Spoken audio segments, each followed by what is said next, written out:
உலகத்துல எத்தனையோ படிப்பாளிகள், பட்டதாரிகள், ஞானிகள், உயர் அதிகாரிகள், பணக்காரர்களுக்கு கிடைக்காத இந்த ரட்சிப்பு, தெரிந்து கொள்ளுதல், அழைப்பு நமக்கு கிடைச்சிருக்குன்னா அந்த 10வது வசனத்தை பாருங்க.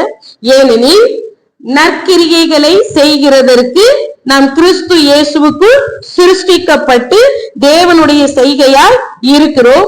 அவைகளில் நாம் நடக்கும்படி அவர் முன்னதாக அவைகளை ஆயத்தம் பண்ணி இருக்கிறார். ஆமென், அல்லேலூயா. இன்றைக்கு நற்கிரிகைகளை செய்கிறதற்கு தான் கிறிஸ்து இயேசுவுக்குள்ளாக நாம் ரட்சிக்கப்பட்டு இருக்கிறோம். அவரை சொந்த இரட்சகராக நம்ம ஏற்றுக்கொண்டிருக்கிறோம். அவருடைய பிள்ளைகள் ஆகும்படி தகுதியை பெற்று இருக்கிறோம். அவருடைய வார்த்தையில பலப்படும்படி பலன் அடைஞ்சிருக்கிறோம். அவருடைய வார்த்தையை பேசும்படி நம்மளுக்கு கிருபை கிடைச்சிருக்கு. எதற்காக? அவர் கொடுத்த ஞானம் எதற்காக? அவர் கொடுத்திருக்கிற சுத்திகரிப்பு எதற்காக? நமக்கு அருளப்பட்டு இருக்கிற அந்த நல்ல ஈவாகிய ரட்சிப்பு எதற்காக? ஜெப ஆவி எதற்காக? சத்திய ஆவி எதற்காக? அந்த கிருபைகள்லாம் எதற்காகனா நம்மளை கொண்டு இந்த பூமியிலே அவர் நற்கிரிகைகளை செய்கிறதற்கு அவர் நம்மளை தெரிந்து கொண்டிருக்கிறார். கிறிஸ்து இயேசுக்குள்ளாக சிருஷ்டிக்கப்பட்டிருக்கிறோம். அதை நாம் என்ன செய்யக்கூடாது? மறந்துடவே.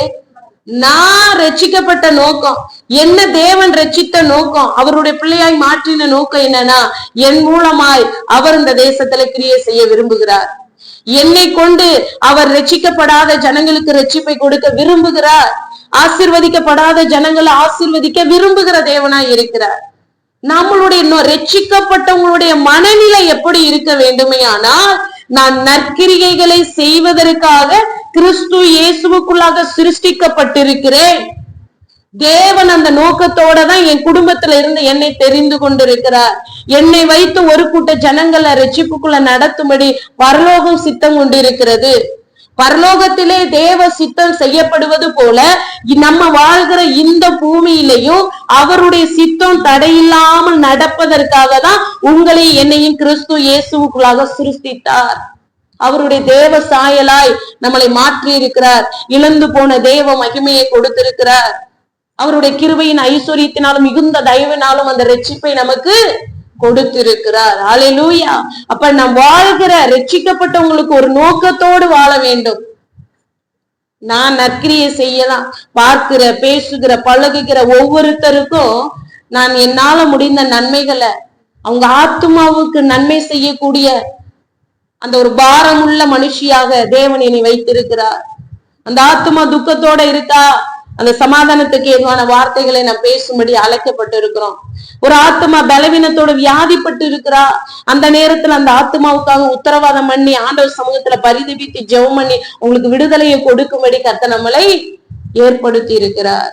அல்லேலூயா. ரட்சிக்கப்பட்டாயிருச்சு, நம்ம பரலோகம் போயிடலாம்னு தான் நம்ம நினைப்போம். இங்க எபேசியர் 2:10 சொல்றாரு, நீங்கள் நற்கிரிகைகளை செய்கிறதற்காகவே கிறிஸ்து இயேசுவுக்குள்ளாக சிருஷ்டிக்கப்பட்டிருக்கீங்க, தேவனுடைய செய்கையாவும் இருக்கிறீங்க. ஆமென். அவைகளில் நாம் நடக்கும்படி, எதுல நடக்கும்படி? நற்கிரிகைகளை நடக்கும்படி, நல்ல காரியங்களை செய்வதற்காகவும், அடுத்து தேவனுடைய செய்கையாய், தேவனுடைய செய்கையாய். இப்ப ஒரு உதாரணமா, ஆண்டவர் கப்பல் பிரயாணத்துல போய் ஒரு பட்டணத்துல இறங்குறாரு. அசுத்தாவி பிடிச்ச ஒரு மனுஷன் வர்றான். அவனுக்குள்ள லேகியோன் பிசாசு பிடிக்கப்பட்டு அவனுக்கு அநேக நாட்கள் விடுதலை கிடைக்காம, சமாதானம் இல்லாம காடுகளிலும் மலைகளிலும் கல்லறையில குடியிருந்தான். அப்படி ஒரு சம்பவம் நம்ம பைபிள்ல நம்ம பார்க்கிறோம் இல்லையா? ஒருவராலும் அவனை கட்ட முடியல, அடக்க முடியல. அவன் கூக்குரலிட்டு தன்னைத்தானே காயப்படுத்தி கொண்டு அந்த வாழ்ந்து கொண்டிருந்த அந்த மனுஷனை தேவன் சந்தித்த உடனேயே அவனுக்கு விடுதலையை கொடுக்கும்படி திருவுளம் பற்றினார். ஆமென். அவன் வந்து அவனுக்குள்ள இருக்கிற அசுத்த ஆவிகள் ஆண்டவரிடத்துல வேண்டிக் கொள்ளுகிறது. ஆனாலும் ஆண்டவர் அந்த மனுஷனை விடுவிக்கிறதுல சித்தம் உள்ளவராய் இருந்தார். அந்த மனுஷனுக்குள்ள இருந்த அசுத்த ஆவிகள் எல்லாவற்றையும் அழிக்கும்படி பன்றி கூட்டத்துக்குள்ளே அனுப்பிட்டு அவனுக்குள்ள தெளிந்த புத்தியை கொடுத்தார். அவன் மூலமாய் அவன் பட்டணங்களுக்குள்ள சுவிசேஷத்தை அறிவிக்கும்படி அவனை ஆயத்தப்படுத்தினார். ஆமென். ஹல்லேலூயா. அந்த மனுஷன் தெளிந்த புத்தி உள்ளவனாய் மாறின பிறகு ஆண்டவரோடு இருக்கும்படி அவன் விரும்புகிறான். ஏன்னா ஆண்டவர் சொல்லுகிறார், உன் இனத்தாரிடத்திலும் உன் குடும்பத்தாரிடத்திலும் நீ போய் உனக்கு நடந்ததை, சம்பவித்ததை, உனக்கு தேவன் செய்த நன்மைகளை நீ போய் சொல்லு. ஊழியம் செய்ய சொல்லுகிறார், தேவனை குறித்து பேசும்படி சொல்லுகிறார். நீ என்னிடத்துல இருந்து எதை பெற்றுக்கொண்டாயோ அதை மற்றவர்களுக்கு கொடுக்கும்படி நீ போ. இப்ப இன்றைக்கு நம்ம ரட்சிப்பை பெற்று கொண்டிருக்கிறோம், பாவத்திலிருந்து விடுதலையாய் இருக்கிறோம், சாப வாழ்க்கையிலிருந்து விடுதலை கிடைச்சிருக்கிறது, அடிமைத்தனத்தின் நுகத்தடியிலிருந்து விடுதலை கிடைச்சிருக்கிறது, நம்மளுடைய மாம்ச இச்சைகள்ல இருந்து விடுதலை கிடைத்திருக்கிறது, வியாதியில இருந்து விடுதலை கிடைச்சிருக்கிறது. எத்தனை நன்மைகளை தேவனிடத்துல இருந்து பெற்று கொண்டிருக்கிறோம்.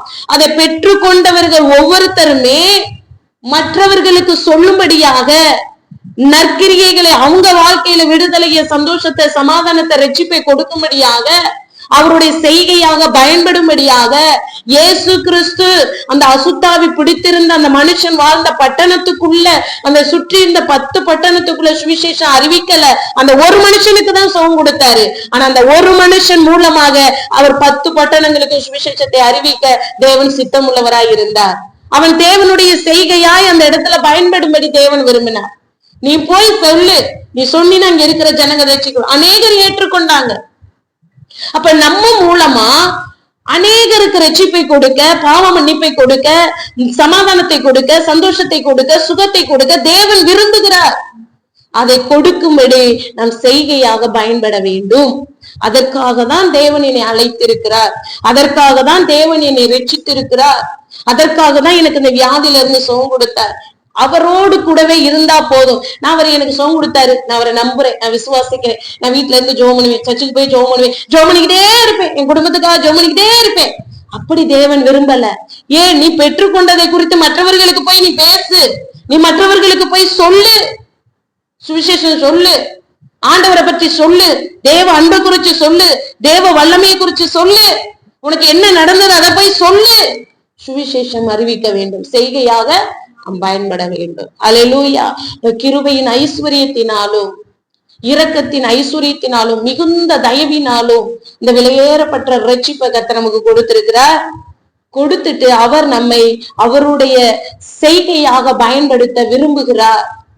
ரட்சிக்கப்பட்ட ஜனம்தான் தேவனுடைய செய்கையாக பயன்பட முடியும். ரட்சிப்பு இல்லாதவங்க ரட்சிப்பு குறித்து பேச முடியுமா?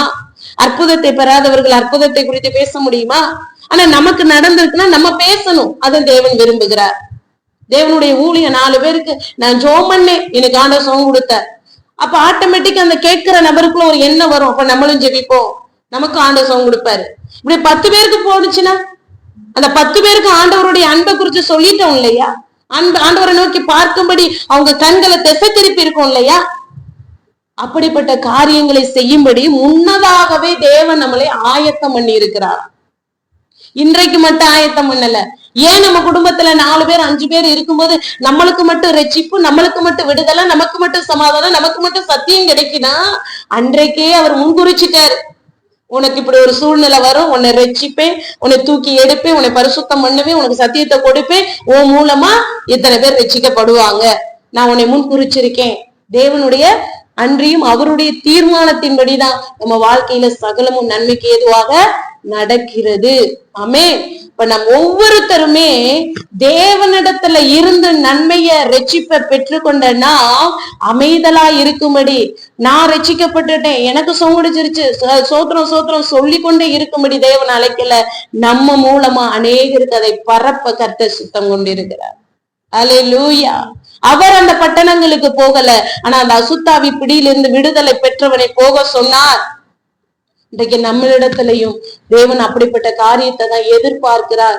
நாம் கீழ்ப்படிவோம், தேவனுடைய செய்கையாக பயன்படுவோம், நற்கிரியைகளை செய்கிறதற்கு நம்மளை ஆயத்தப்படுத்தி நம் தேவனுடைய செய்கையாய் மாறி தேவன் மூலமாய் தேவன் செய்ய நினைக்கிற காரியத்தை தேசத்துல அசைக்கும்படி நம்மளை ஒப்பு கொடுப்போம். ஆமென்.